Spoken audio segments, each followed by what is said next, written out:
Welcome students, स्वागत है हमारे YouTube channel share success coaching centre में।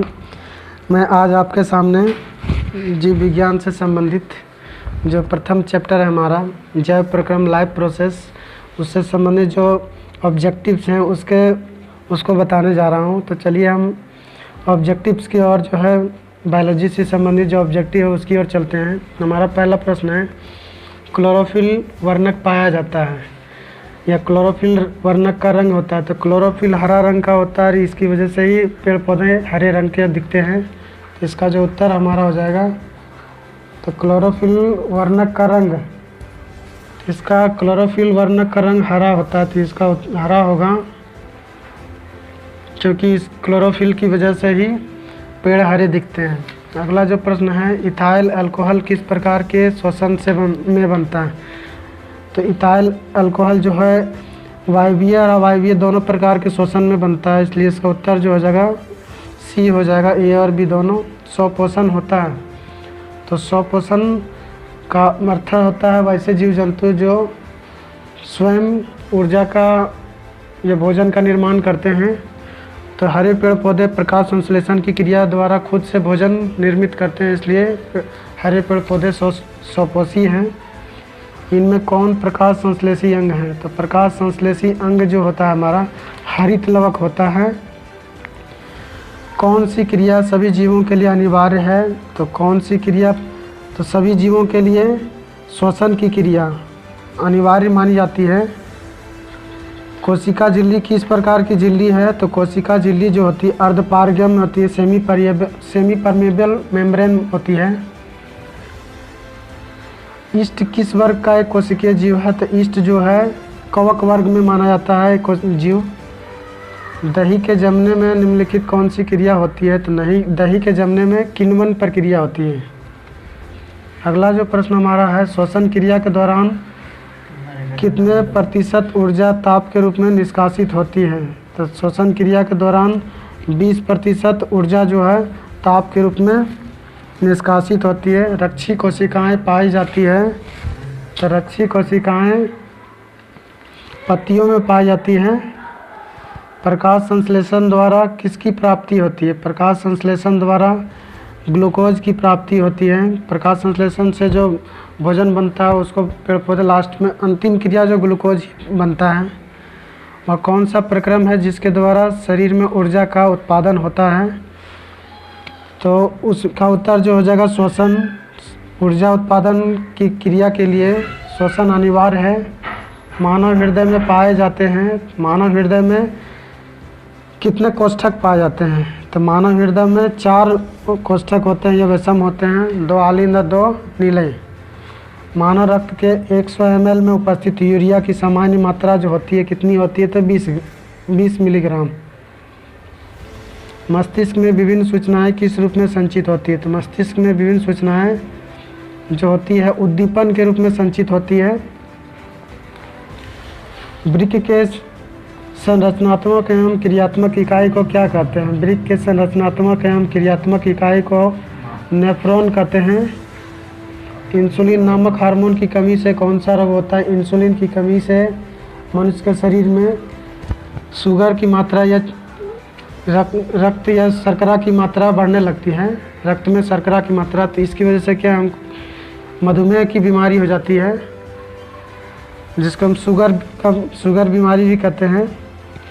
वाष्पोत्सर्जन की कैसी प्रतिक्रिया है। तो वाष्पोत्सर्जन जो है एक भौतिक प्रक्रिया है। पादप में फ्लोएम संवाहक होता है। पादप में फ्लोएम जो होता है भोजन का संवाहक होता है, क्योंकि जाइलम जो होता है ज़मीन से जड़ खनिज लवण एवं पानी को अवशोषित करती है, और जो भोजन बन जाते हैं उसको फ्लोएम विभिन्न भागों तक पहुंचाती है। लार में निम्नलिखित में से कौन सा एंजाइम पाए जाते हैं। तो लार में टाइलिन नामक एंजाइम पाए जाते हैं, और ये टाइलिन जो होता है भोजन में उपस्थित बैक्टीरिया को या सूक्ष्म जीव जो शरीर के लिए हानिकारक होते हैं उसको नष्ट करता है और भोजन को पचाने में मदद करता है, भोजन को मुलायम बनाकर। अग्नाशिक रस में निम्नलिखित में से कौन एंजाइम पाए जाते हैं। तो अग्नाशिक रस में निम्नलिखित में से एमाइलेज और मोल्टेज पाए जाते हैं।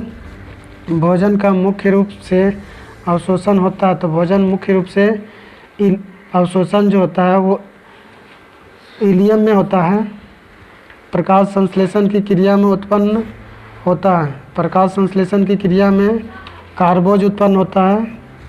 प्रकाश संश्लेषण में ऑक्सीजन का मूल स्रोत है। तो प्रकाश संश्लेषण में ऑक्सीजन का जो मूल स्रोत जो होता है वो जल होता है, क्योंकि जल जब टूटता है H2O तो उससे हाइड्रोजन और ऑक्सीजन दोनों टूट करके अलग हो जाते हैं। मैग्नीशियम पाया जाता है, तो मैग्नीशियम जो है वर्णी लवक में पाया जाता है। द्विखंडन जो इसमें होता है, द्विखंडन या द्विभाजन अमीबा में होता है। फूल में नर प्रजनन अंग होता है, तो फूल में नर प्रजनन अंग को पुंकेसर कहते हैं और मादा जनन तंत्र को स्त्री केसर कहते हैं। अंडाणु निषेचित होता है। अंडानी जो होता है फैलोपियन ट्यूब में या फैलोपियन नलिका में निषेचित होती है। सांस लेने और छोड़ने को कहते हैं, तो सांस लेने और छोड़ने की क्रिया को हम श्वसन कहते हैं। श्वसन की क्रिया होती है, श्वसन की क्रिया जो होती है वो हमारी माइटोकॉन्ड्रिया में होती है और माइटोकॉन्ड्रिया ही हमारे शरीर का ऊर्जा गृह माना जाता है। श्वसन की क्रिया द्वारा निम्नलिखित में से किसका निर्माण होता है? तो श्वसन की क्रिया द्वारा निम्नलिखित में से ऊर्जा का निर्माण होता है। इथाइल अल्कोहल किस प्रकार के श्वसन से बनता है? तो इथाइल अल्कोहल वायवीय और अवायवीय दोनों प्रकार के श्वसन से बनता है। एक स्वच्छ मनुष्य में प्रकुंचन एवं अनुशीतलन दाब होता है। एक स्वच्छ मनुष्य में अनुशीतलन एवं प्रकुंचन का जो दाब होता है 120/80 होता है। मतलब एक स्वस्थ व्यक्ति में बीपी जो होता है, ब्लड प्रेशर की जो सामान्य मात्रा 120/80 होती है। विश्राम की अवस्था में मनुष्य का हृदय 1 मिनट में कितनी बार धड़कता है? विश्राम की अवस्था में मनुष्य का हृदय 72 बार धड़कता है। या नॉर्मल जो मनुष्य का हृदय जो है 72 ही होता है। पौधों में जाइलम द्वारा पदार्थों का स्थानांतरण होता है, तो पौधों में जाइलम द्वारा पदार्थों का स्थानांतरण ऊपर की ओर, नीचे से ऊपर की ओर होता है,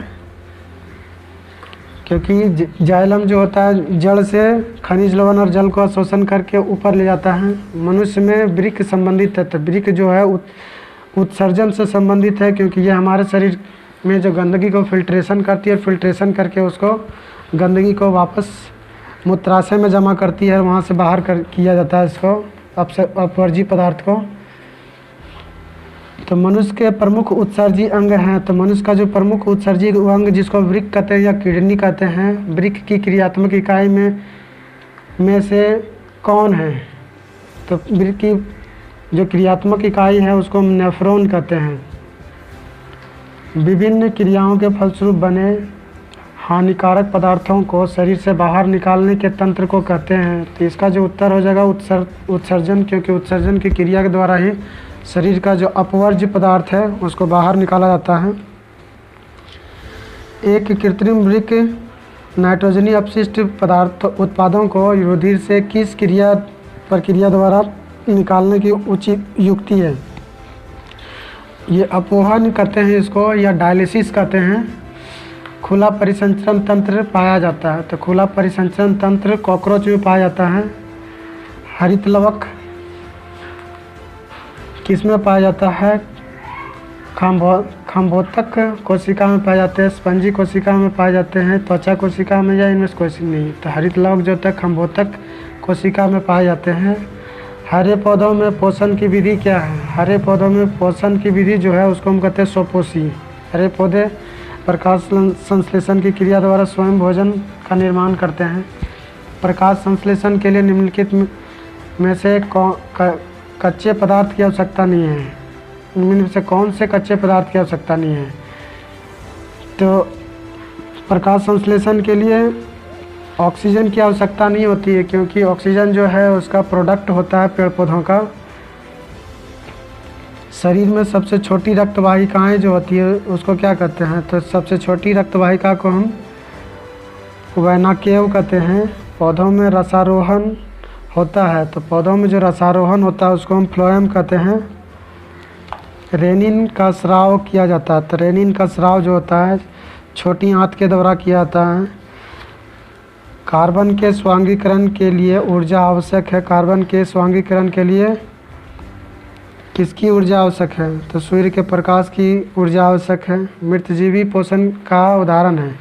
तो मृतजीवी पोषण का उदाहरण देवदार का वृक्ष है।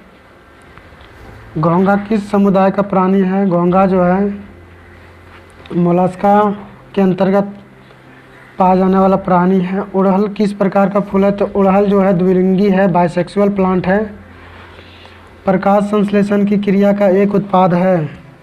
तो प्रकाश संश्लेषण की क्रिया का एक उत्पाद पानी, दूध, ग्लूकोज या लवक है। तो ये ग्लूकोज हो जाएगा। तंत्रिका तंतु की उत्पत्ति किस प्राथमिक ऊतक द्वारा होता है? तो इसका जो उत्तर हो जाए एंडोडर्म हो जाएगा। मनुष्य में वृक्क एक तंत्र का भाग है जो संबंधित है। तो इसका वृक्क के द्वारा उत्सर्जन किया जाता है। मनुष्य के शरीर में जो गंदगी है उसका उत्सर्जन। पादप में जाइलम उत्तरदायी है। तो पादप में जाइलम जल का वहन करता है, इसके लिए उत्तरदायी, जल और खनिज लवण के वहन के लिए। स्वपोषी पोषण के लिए आवश्यक है। तो स्वपोषी पोषण के लिए कार्बन डाइऑक्साइड, जल, खनिज लवण, क्लोरोफिल, सूर्य का प्रकाश, उपरोक्त सभी चीज़ें आवश्यक हैं। अगला जो प्रश्न हमारा, पायरुवेट के विखंडन से यह कार्बन डाइऑक्साइड, जल तथा ऊर्जा देता है, यह क्रिया होती है। तो यह क्रिया जो होती है माइटोकॉन्ड्रिया में होती है।